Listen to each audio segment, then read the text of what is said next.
میرے محترم بزرگ و دوستو، یہ بیان چل رہا ہے حضور اکرم صلی اللہ علیہ وسلم کا ملک کے بادشاہوں کو خط لکھنا اور اس خط کے ذریعے سے اپنے وفد کو بھیجنا اور اس خط میں انہیں اسلام کی دعوت دینا، اسلام کی قبولیت کے لیے پیغام بھیجنا۔ صحابہ کرام رضوان اللہ علیہ مجمعین کو ہر ایک کو الگ الگ موقع پر، الگ الگ جگہ پر، الگ الگ علاقے کے لیے مختلف صحابہ کو مختلف جگہوں پر آپ صلی اللہ علیہ وسلم نے بھیجا کہ آپ صلی اللہ علیہ وسلم کی دعوت یہ رہی کہ کتنا بھی بڑا سخت ظالم جابر آدمی بھی انسان کیوں نہ ہو، وہ اس کا جبر، وہ اس کا ظلم اس کے ساتھ ہے، لیکن اللہ بڑا ہے، اللہ کی بڑائی کو اس تک پہنچانا اپنا فریضہ سمجھا ہے حضور اکرم صلی اللہ علیہ وسلم اور صحابہ کرام نے۔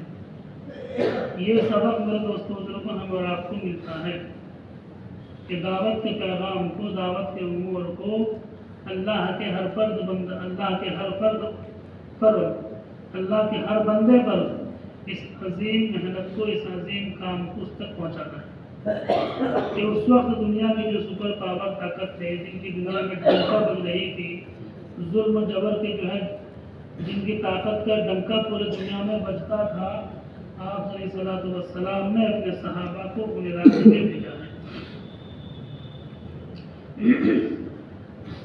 مسور ابن مخرمہ رضی اللہ تعالیٰ عنہ کہتے ہیں کہ ایک موقع پر حضور اکرم صلی اللہ علیہ وسلم ہمارے پاس تشریف لائے۔ آنے کے بعد کہا کہ لوگوں، اللہ نے مجھے تمہاری طرف رحمت دے کر کے بھیجا ہے، رحمت للناس کافہ، پوری انسانیت کے لیے مجھے رحمت بنا کر کے بھیجا ہے۔ انسان، جنات وغیرہ اور بھی جو کچھ جتنے ہیں، سب کے لیے مجھے رحمت بنا کر کے بھیجا گیا ہے اور سب کے لیے ہدایت کا ذریعہ بنا کر کے مجھے بھیجا گیا ہے۔ تو اب تو آدمی بس اسی لیے اب تم جو ہے میرے دین لائے ہوئے دین کو، اس دین کو لے کر کے پورے دنیا میں پھیلنے کی کوشش کرو اور اس دین کو لے کر کے پوری امت تک پہنچانا ہے، اور میرے اس کام میں اور اس دین کی محنت میں تم کو بھی اس محنت پر اپنے آپ کو لگانا ہے۔ رحمکم اللہ، اللہ تم پر رحم فرمائے۔ وَلَا تَخْتَلِفُوا كَمَا اخْتَلَفَ الْحَوَارِيُّونَ عَلَىٰ عِیسَىٰ علیہ السلام۔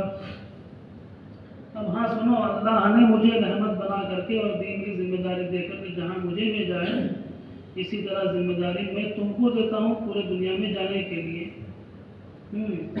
لیکن اختلاف نہ کرنا، جس طرح سے حضرت عیسیٰ علیہ السلام کے حواری، یعنی ان کے مددگار، ان کے جو ساتھ میں رہنے والے تھے، وہ جس طرح سے بعض موقع پر اختلاف کیے تھے، میرے صحابہ کو اس طرح سے اختلاف مت کرنا، اختلاف مت کرنا۔ اِلَىٰ مِثْلِ مَا أَدْعُوكُمْ إِلَيْهِ۔ کیسا اختلاف تھا؟ فَأَمَّا مَنْ بَعُدَ مَكَانُهُ فَكَرِهَ فَشَقَّ۔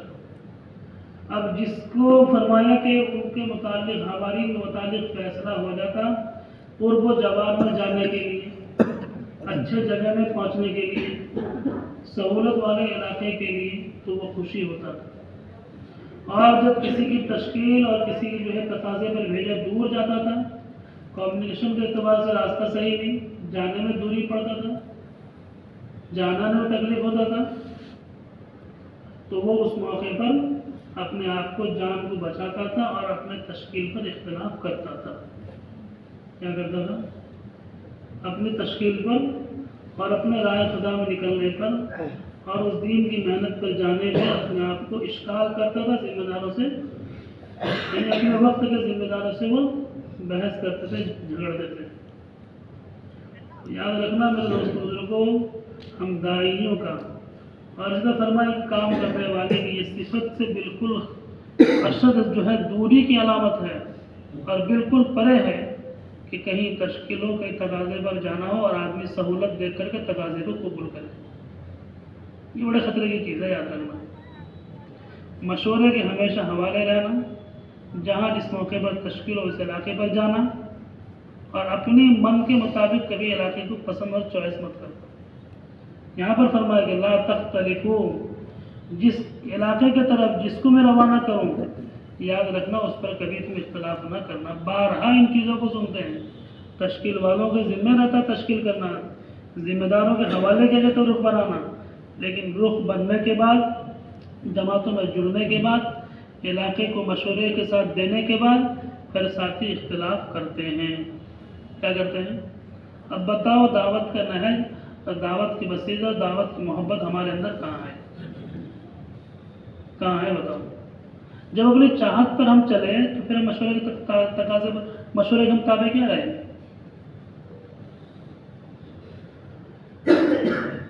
لیکن اسی لیے میرے دوست بزرگوں، نصیحت کی باتوں میں یہ ملتا ہے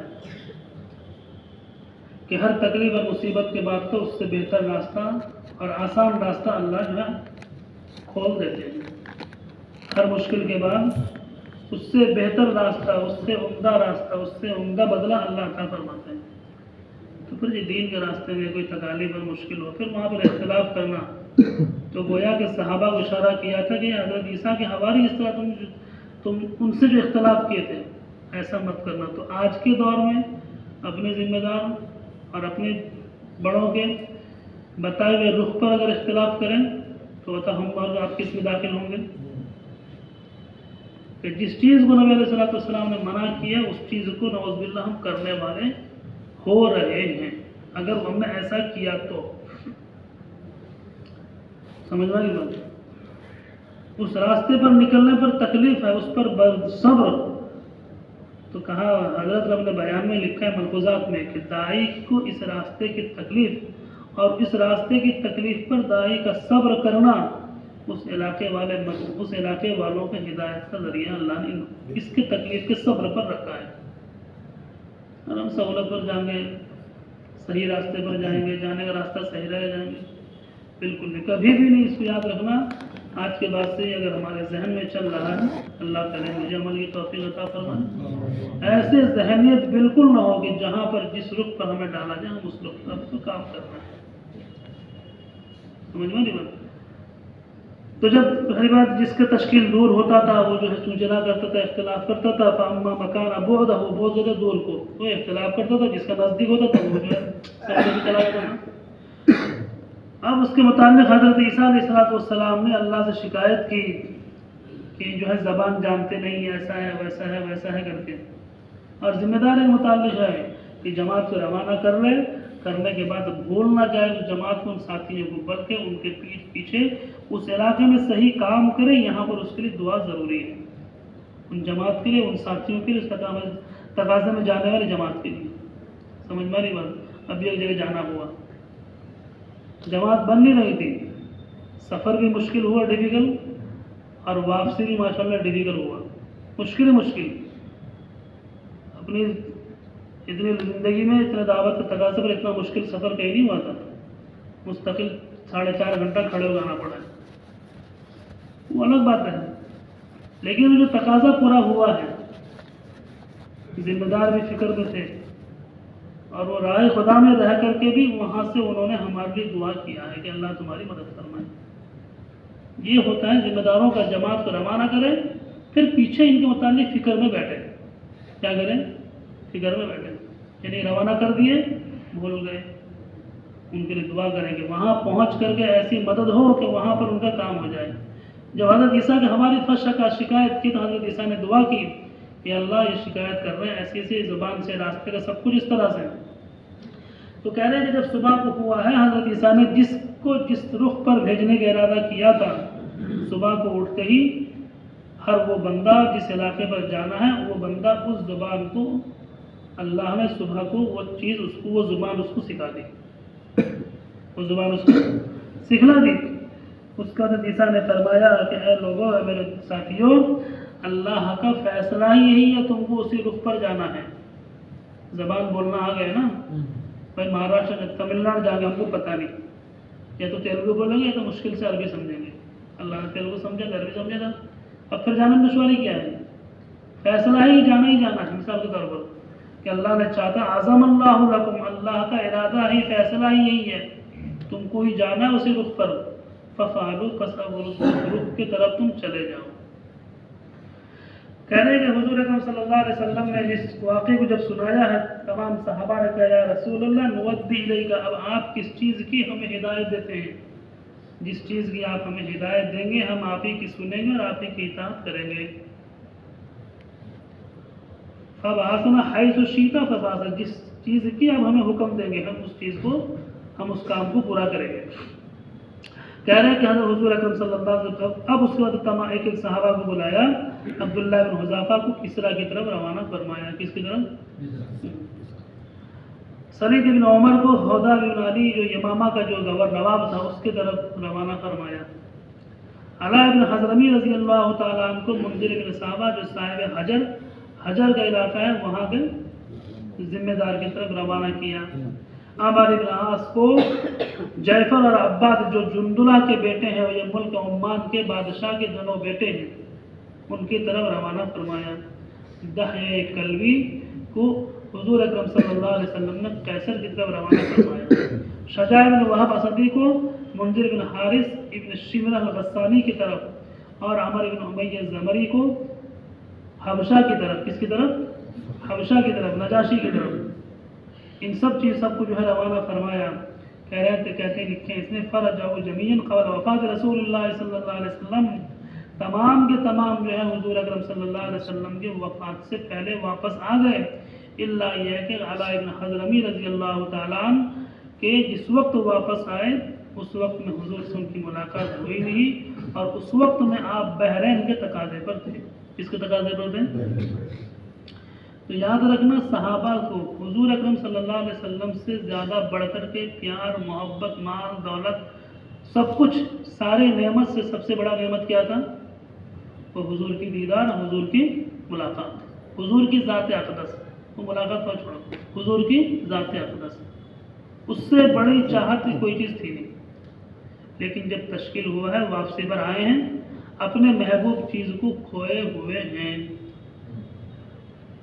اور میرے دوست بزرگ کو ہمارا بھی اللہ کے راستے میں نکلتے ہیں اور کن محبوب چیزوں کو چھوڑتے ہیں یا اسی طرح کسی دنیا کی محبت اور دنیا کے معلومات دنیا کے تقاضے میں پڑھ کر کے اللہ کے تقاضے کو چھوڑتے ہیں۔ یہاں پر اس پر ہم کو غور کرنا ہے کہ تمام کے تمام تو واپس آئے لیکن بحرین کے تقاضے پر، بحرین کی خدمت میں حضرت علاء بن حضرمی وہاں پر موجود تھے جس کی بنا پر حضور کی وفات کے وقت میں ان کو حضور کی وفات نصیب نہیں ہوئی۔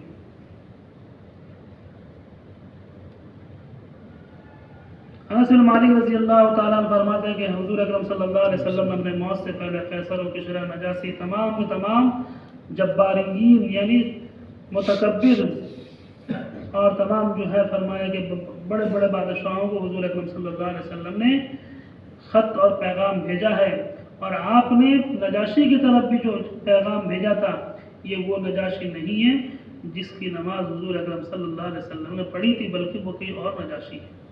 اس واقعے سے دو چیز پتہ چلا، اللہ کے راستے کے تقاضے اور اللہ کے راستے کے ترتیب پر کبھی بھی کوئی چیز ٹکرائے تو اس پر ضرور غور کرنا، اور دوسری چیز جہاں جس رخ پر مشورہ ہو جائے اسی رخ پر جانا ہی اپنے لیے مقدر سمجھنا اور اس راستے کے تکالیف کو اللہ کی یہاں اجر اور اپنے اس صبر پر علاقے والوں کی ہدایت کا ذریعہ سمجھنا کہ اللہ نے اتنا بڑا کام کیا وہ قبول کیا۔